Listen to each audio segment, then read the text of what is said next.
that I have prepared during the past months. I've been working on it since March, to be honest with you, because I was trying to create something that makes this process easier for you.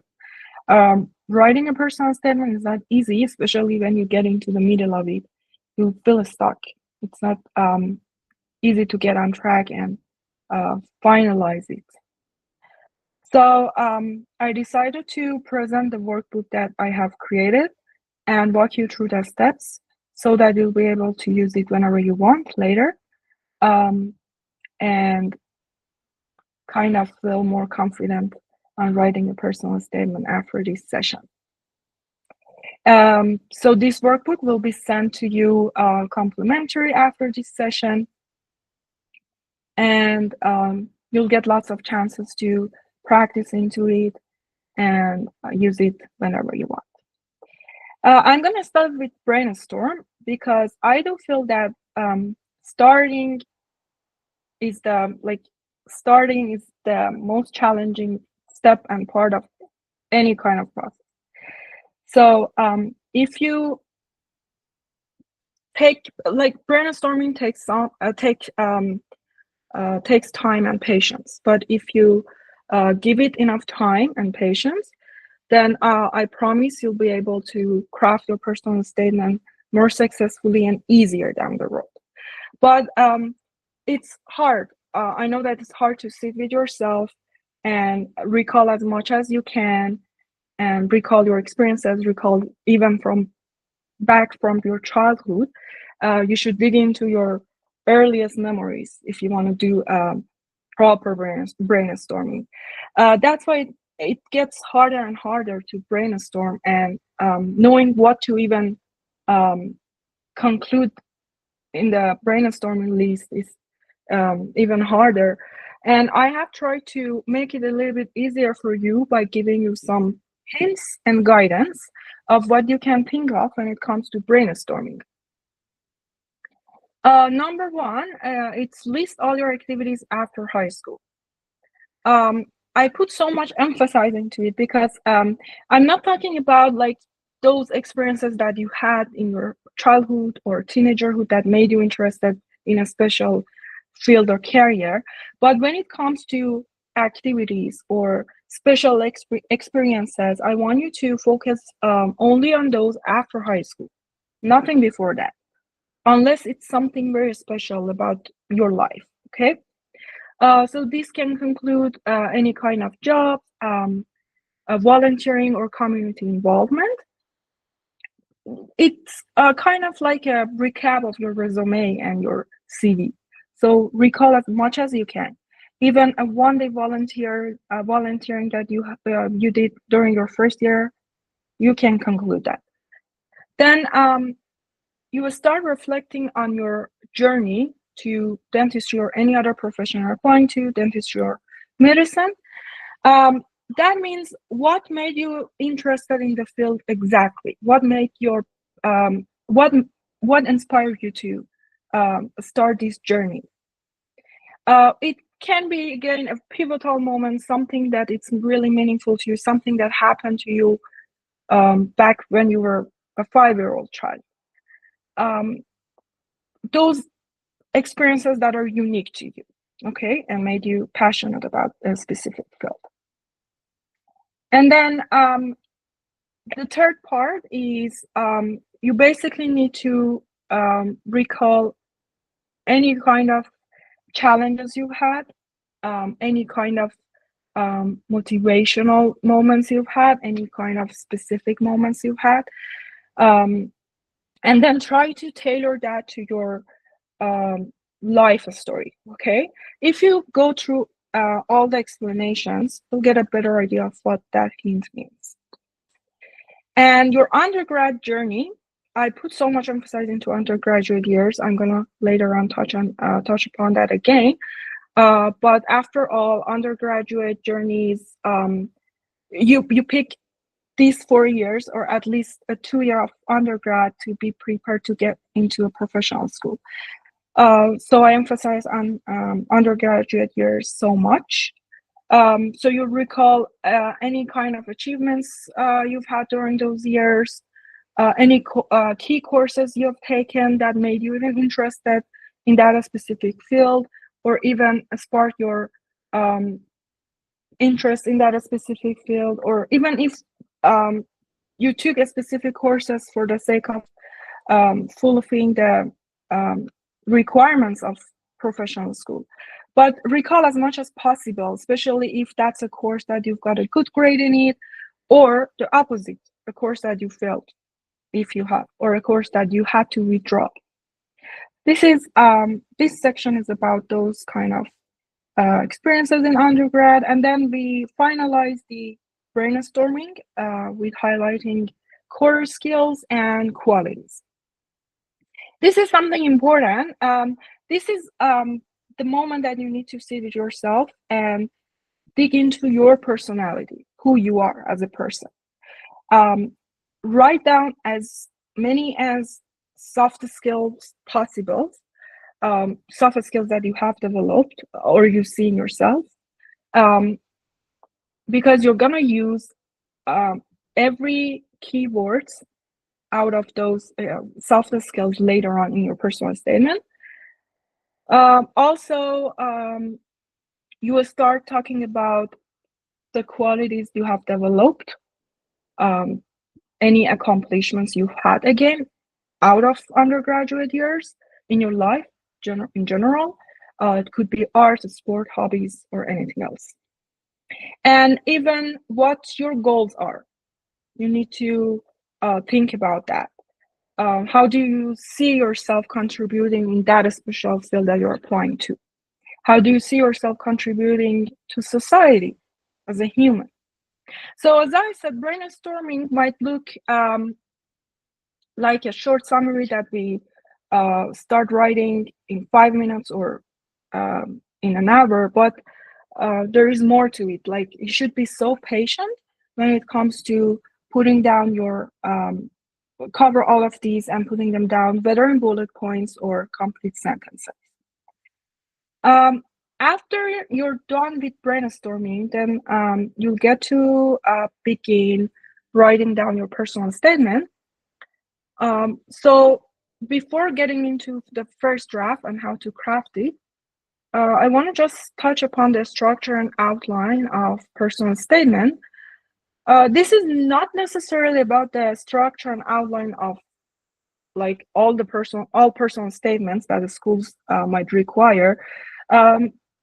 This is more like the structure that you need to follow during this workbook, because usually every school and every portal has its own requirements and outlines that you need to stick to write your personal statement. But usually it shouldn't be it shouldn't be more than 4,500 words, although for some schools it's different. And for this workbook, I have divided the structure of personal statement into 8 sections, and each section has its own subheadings. Not that you have to follow every section and subheading, because not all of them may be relevant. Not all of them may be relevant to you, or even you don't have to follow them in any specific order. This is just for making the process a little bit easier for you. Okay, so especially in the middle of the process and writing the statement, when you feel stuck and confused, if you follow the sections, that might give you a better guidance of how to continue writing down your personal statement. But after all, you need to make everything unique to your life story. Not that you have to follow them specifically. Later, you realize what I mean exactly by that. So yeah, after, let me show you what I mean. We're gonna have a specific sections and a specific part so that you can put down your answers there. But keep that in mind that you might not have necessarily any experience under section number 3, subheading number, blah, blah, blah. So don't worry about that. And after each explanation and each section, you're gonna have an example. I have written down an example for you, and those are just arbitrary examples. They're not ideal, and they shouldn't be copied, for sure. They're just to give you a hint and a better inspiration of how, if you want, how you can embed all those sections and subheadings in your writing. But after all, you need to make it personalized to yourself. Each section, each subheading should be personalized to your life and your experiences, okay?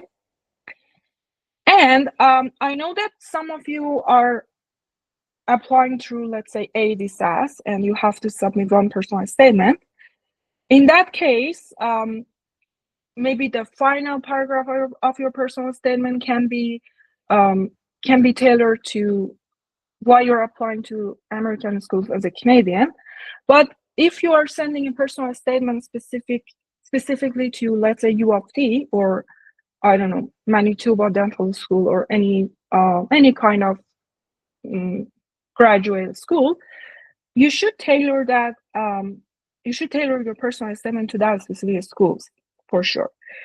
So don't forget that having a general personal statement and sending it out to all the schools is not a good idea.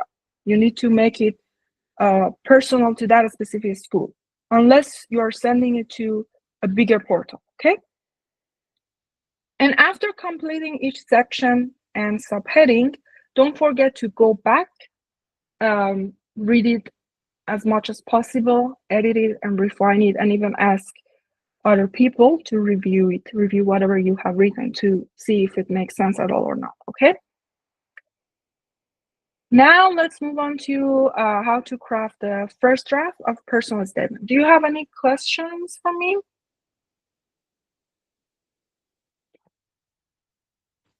Okay, let's move on then. I know that having perfect. I know that having sections and following specific subheadings is boring. That might even remind us of writing basic essays. Nobody likes them, I know. But believe me, in the middle of the writing and in the middle of the process, and when it comes to finalizing it, having subsections and everything makes it much easier for you. That's why you better at least have an idea. I'm not saying that you should have subheadings written down on a Word document and follow them all along, but at least have an idea of what you're writing. At least you should know that you're working on your introduction today, for example, okay? So we initiate the personal statement, obviously with an introduction, and an introduction can have these four subsections. As I said, you don't have to have all of them, but these are just to give you a hint, and you should treat them as guidance. We start with an opening hook. It better be something personal to you, something memorable. It may make the reader cry or laugh. It should be something either so personal to you or memorable, okay? Or something emotional or fun. And then you follow it by why that specific field? Why dentistry? Why psychology? Why pharmacy? Whatever. But briefly. This is also related to your life. This is something you have experienced yourself personally. It could be any kind of volunteer work, any job you've had, or it could be because you have had a family member in healthcare that has made you interested in that field. And then the core motivation, again, it could be the same thing as why dentistry or medicine, not an individual part necessarily. But I'm going to show you how you can have all these four sections for you and your personal statement.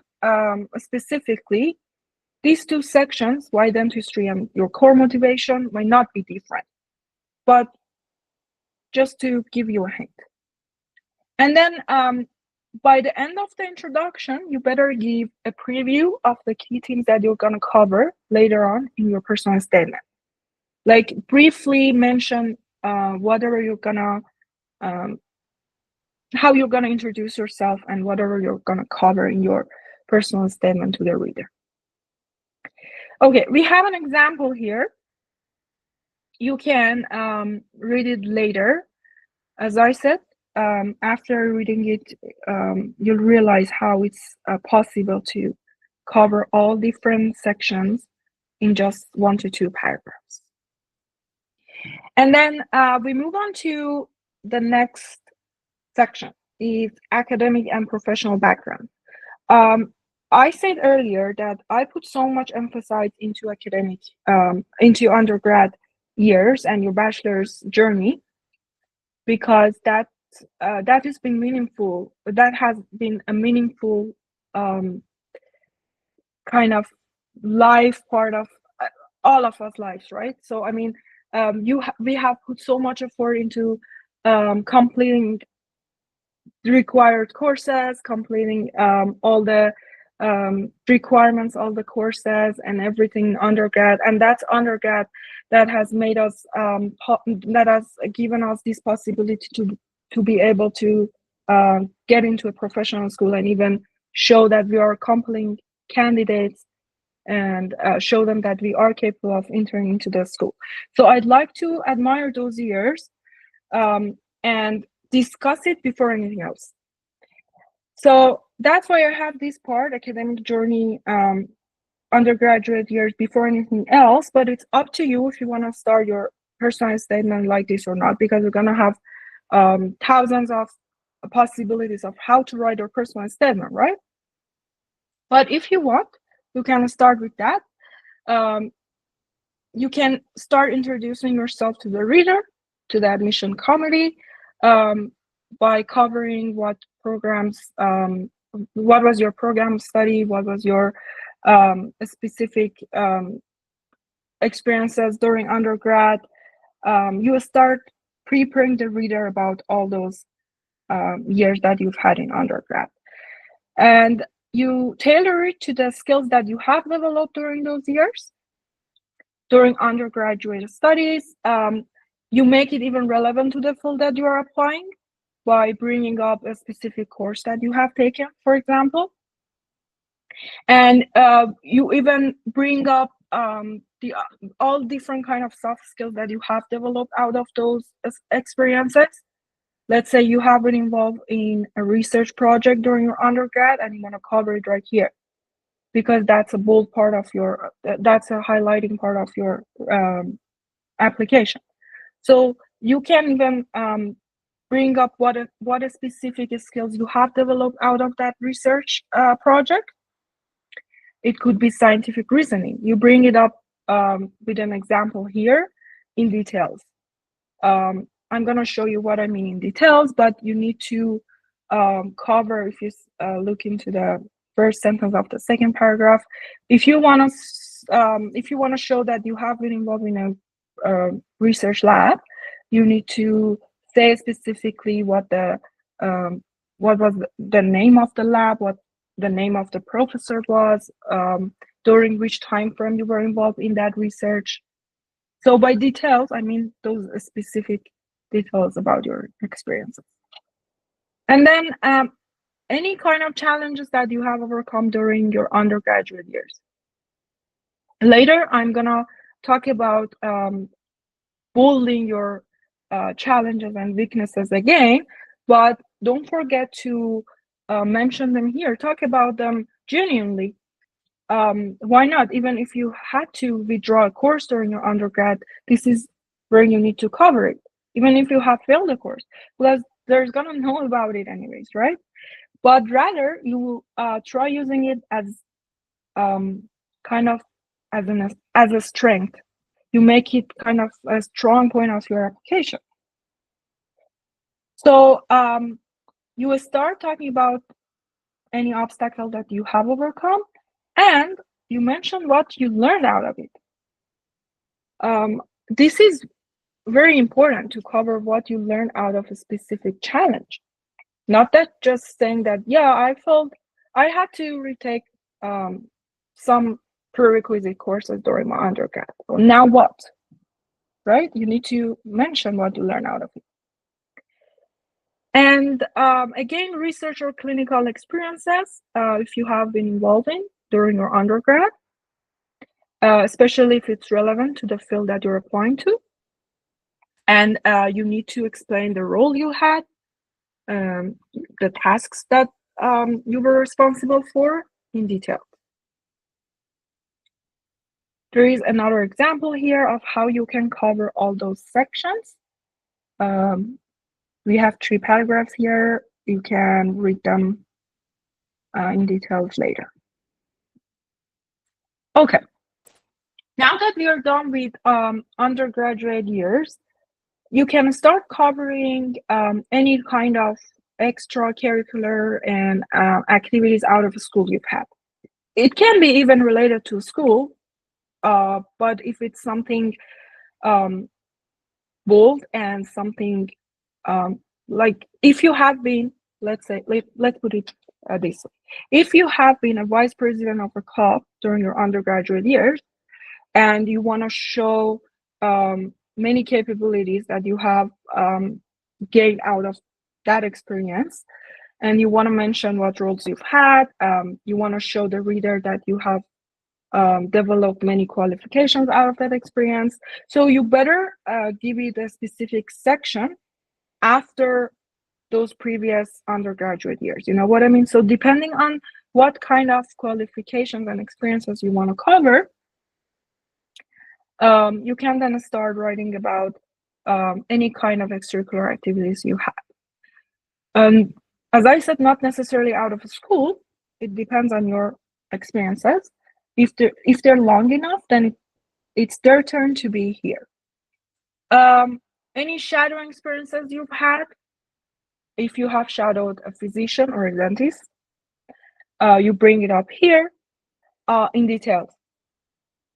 Details means you can't even bring up the physician thing. You can cover what procedures you shadowed exactly. Okay, not that you just throw a ball and then don't bring up an example and don't elaborate on it. You should be so specific. Any volunteer work that you have been involved in, even one day food bank volunteer that you have done, if it's meaningful to you and you have gained, let's say, empathy out of that experience by bringing up an example, you can mention it. Otherwise, just one day volunteering, there's no point to mentioning it. You know what I mean? So it depends all on the experiences you want to cover. And any relevant extracurriculars you have, Avneet, I think you have raised your hand. So go ahead. If you have any question, go ahead. Yeah, I just had a quick question. So you want this section to be like separate from when we talk about our undergrad years itself? So these should be 2 separate things? Is it not like kind of part of the same thing? Exactly. So it depends on what those extracurriculars are.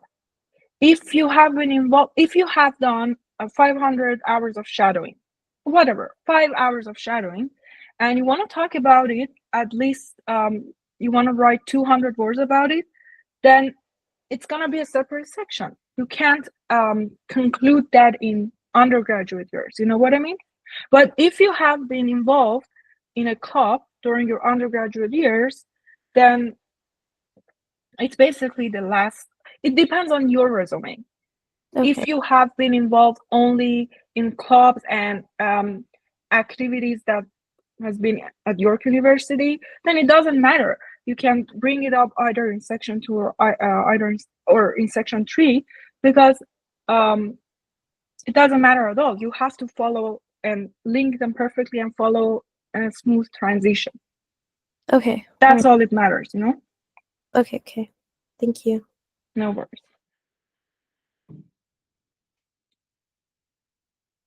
Okay. Then this is basically the same thing. As I said, you don't have to follow all of them. You may not have been involved in any community at all, any volunteer work at all. So you don't have to cover that part. It all depends on your experiences and what you want to cover in your personal statement. And after just bringing up all the experiences you've had, then you can reflect on how those experiences have prepared you, have prepared your understanding of that specific profession that you're applying to. Okay. So make everything relevant to the profession you're applying for. If you want to show that you have done 100 hours of volunteering in a hospital, now how that has shaped your understanding of medicine, how that has shaped your personality and characteristics. Like, have these questions at the back of your mind and make sure that you are answering them. Bringing up examples and showing off your resume without tailoring it to that specific field has no point. Okay. Then we move on to personal qualities and characteristics. I have a note here that this part can be a continuation of the previous sections that you've had, not necessarily as a separate part. You see that I've had, I've put some soft skills here: empathy, leadership, work ethics, creativity and problem solving, communication and skills. These are just to give you hints, but you may want to embed all these keywords and soft skills under section 3 or even section 2. So it all depends on you. Okay. Not that necessarily you should have a leadership and teamwork paragraph. No. You better cover all these soft skills. But if you don't want to just talk about them, one paragraph, that's okay. But make sure to cover as much as, make sure to cover as many of them possible, okay? And another example here for you. And you'll get to read the examples later by yourself. And we'll get into section number 5, understanding of the profession. This is something important that students usually forget to cover. You need to prove that you have a decent amount of understanding and knowledge about the field. And not just by saying that I know this and that about dentistry, but rather by bringing up examples and tailor it to your own experiences and the skills that you have developed.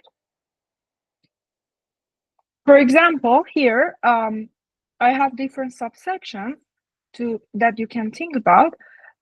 What it means to be a dentist, what it means to be a psychologist. You need to share your understanding of the profession, and you need to show the committee, the reader, whomever is reading your personal statement, that you know what the responsibilities of that profession is, what the challenges are, and what rewards are associated with that specific profession, by bringing up specific examples that, for example, you shadowed in the clinic. Also, by covering the long-term career goals that you have. Why you want to become a physician? What your long-term goals are exactly. If your long-term goal is to become a surgeon, then you should cover it. Why not? You show them that you are thinking far enough as a professional person. And Also, this is something that I suggest everyone to include in their personal statement, because it's like, especially nowadays, due to having all this technology and AI stuff, we better cover this part about the importance of lifelong learning. Everything is evolving so fast. We have to evolve as fast as possible. And we need to acknowledge that in our personal statement, that we are aware of the fast evolving process of this specific field, and we are committed enough to stick to that and also grow in that specific field. Another example for you, and we'll get into overcoming challenges and demonstrating growth. Again, this section might not be a separate section than your undergraduate years, because you have covered overcoming a specific challenge already. The challenge that you have overcome was during your second year of undergraduate, and you already covered it. Or you have challenged another obstacle, such as, I don't know, immigration, or you want to show how resilient you have become out of something, then here is a good chance to cover it. It could be anything, personal obstacles, professional obstacles. If you want to show the committee that you have grown some capabilities, and you want to show them that you are a mature person, then here is a good chance to cover it by bringing up examples. You need to reflect on those challenges and show them by proof that how that specific challenge has made you resilient or compassionate or whatever. And following it by the impact that has that specific personality and that specific qualification is going to have on the profession that you're picking.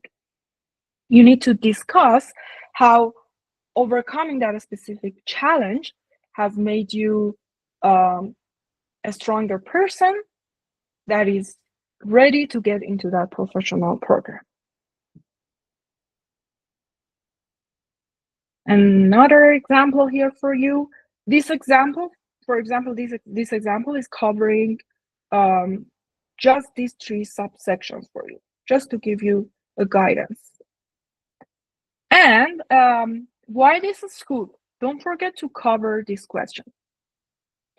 I mentioned it again earlier, but you need to bring up reasons of why you're applying to that specific school, or even if you are applying to Australian schools as a Canadian, you should cover it here, because that's gonna be that's gonna light up the same question is gonna light up in their reader's mind, and you need to cover it in advance. If you're applying to AD staff, you need to convince them why you're applying to American schools as a Canadian. Or if you are writing a personal statement and you are to submit it for, I don't know, Western University, you better cover it here, why you are applying to that specific school. I think we have a question here. Let me, I'm just trying to open it up in the chats. In the challenges, can we include personal things have happened to oneself or in fact? Oh yeah, for sure. Yeah. You want to prove that you are a resilient person. You are a flexible person. Then you need to show how you have developed this flexibility in your personality. For sure, a family member, somebody else challenges, or even a very personal challenge that you've had, like, you need to prove them by bringing up personal examples. It's your life, so it can be your life, personal life examples. It's totally okay. Okay, let's move on. Did I answer your question completely? No worries. Let me just mention this again here. Forget about academic years. Okay. Be yourself. I think personal statement is the only medium that gives you the chance of introducing yourself to the community as a person. So, of course, you can bring up any examples from your family members or your personal challenges. Okay. So, don't forget to cover this part while you're applying to that specific school or specific schools in a or many schools in a specific country, and talk about how that the school's curriculum, research opportunities, or community involvement is aligned with your career goals in that specific field. For sure, to answer such a thing, you need to go and research into the university's website. You need to look up for information about the school. But if you take that time and work on it, you later can even use it in your interview. So you better do this research beforehand and cover it even briefly in your personal statement. Okay. And contributions to a school community. Now that you are convincing the reader while you're applying to that specific school, then you need to reflect on your unique experiences and perspective toward that specific field, and kind of convince them while you're applying. If a school has if the school is helping underserved communities, let's say medical school is sending their students every year to somewhere that they don't have accessibility to healthcare. Then you touch upon that and show them that that's also a part of your long-term goals. That's why you're applying to that school. This is basically what it means. And another example here, and finally, conclusion. Wrapping up everything might also be a hard part of it. Don't forget to summarize the key points you've had, because by here, the reader might have forgotten everything about you. So you touch again upon all those experiences you've had, not all of them. I mean, you kind of briefly summarize your key points, how prepared you are, and your long-term goals. And you touch upon commitment to the profession again. You reaffirm your commitment to becoming a compassionate healthcare provider. And the closing statement should also be powerful and leaves a lasting impression on the reader. But for sure, by reflecting on your own journey and how your journey has shaped you and has prepared you to become a dedicated person, prepared to get into that professional school. Okay, first draft is done. But still, the hardest part might be left, and that's finalizing everything. Make sure everything is there. Make sure that everything is linked. Everything is articulated to yourself, and the transition is smooth. You're not being redundant, and that's for sure something that we can do for you, because we have been in that journey. We have written personal statements to many schools. I have written personal statements not only to dental schools, but psychology schools, graduate schools. So that's what we're here for. luminary is here to link you with the correct person. For example, if you are applying to medical school, we make sure to send your personal statement to someone who is already in medical school. That's why we're here for, to make sure that you're meeting your personal needs and give you the best service for editing and refining your personal statement. Okay, I'm going to cover the 6 most common pitfalls that I'll see students fall into. Recently, I've been editing many personal statements, and these 6 weaknesses are the most common that I've seen. Usually, the students are being either too exaggerated or too generic. And by that I mean that they are either using very complex language, or they are showing off. They are bragging of themselves all the time. They are over-explaining some points that it's not necessary. Or I see that they are being too generic. For example, they say, I'm a passionate person. I'm passionate about dentistry. That's not enough. You need to prove that by bringing up examples, tailor it to your life experiences. Not that just say that I've been involved in shadowing. Bring up examples. What did you do in shadowing? Not to be generic and not to just write cliché statements. So be specific, share personal stories and unique experiences, and reflect on that. Okay?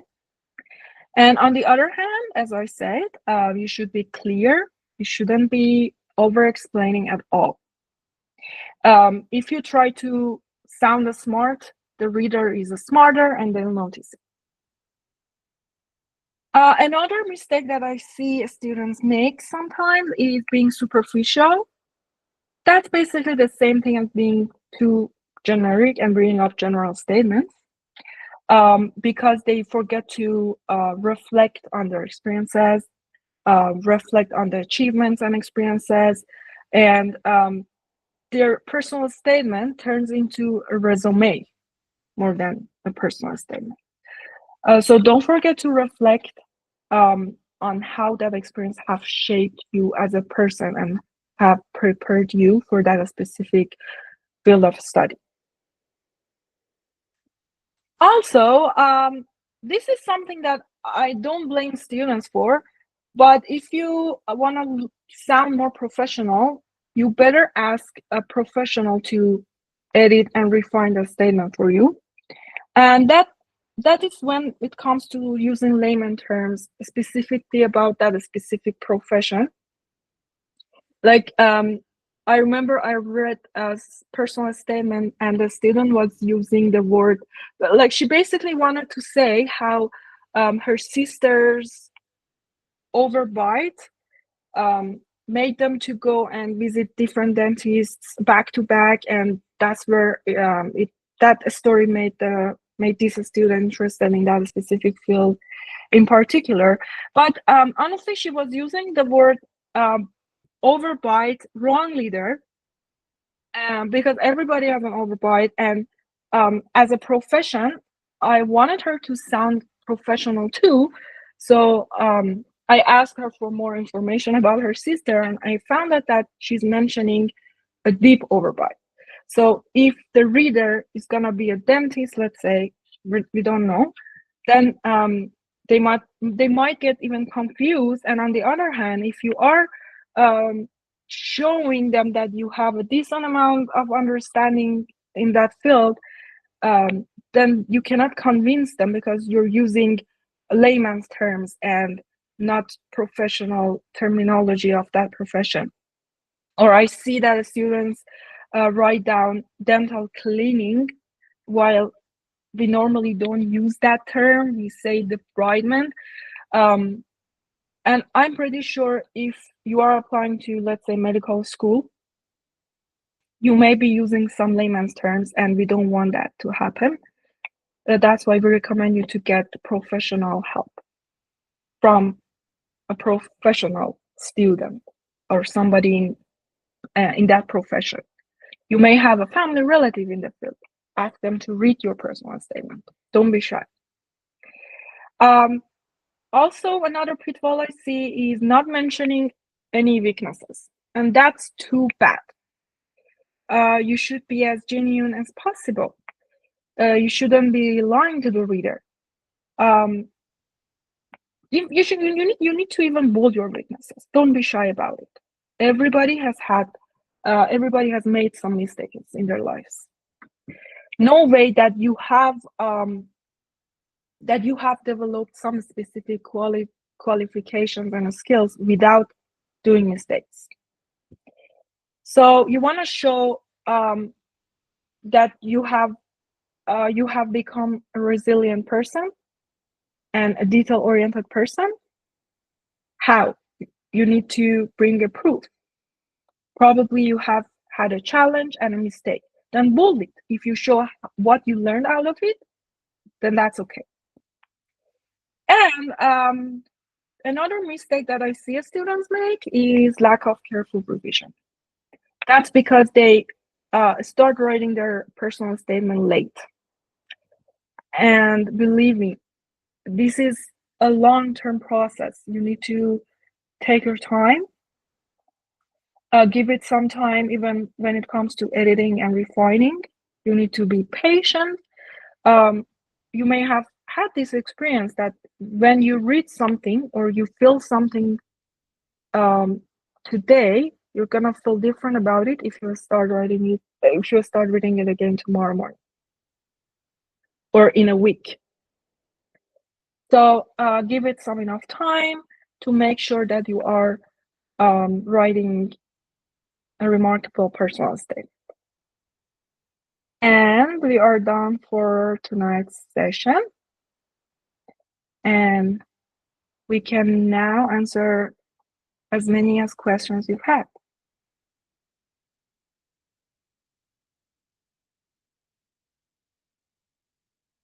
And we'll make sure to send you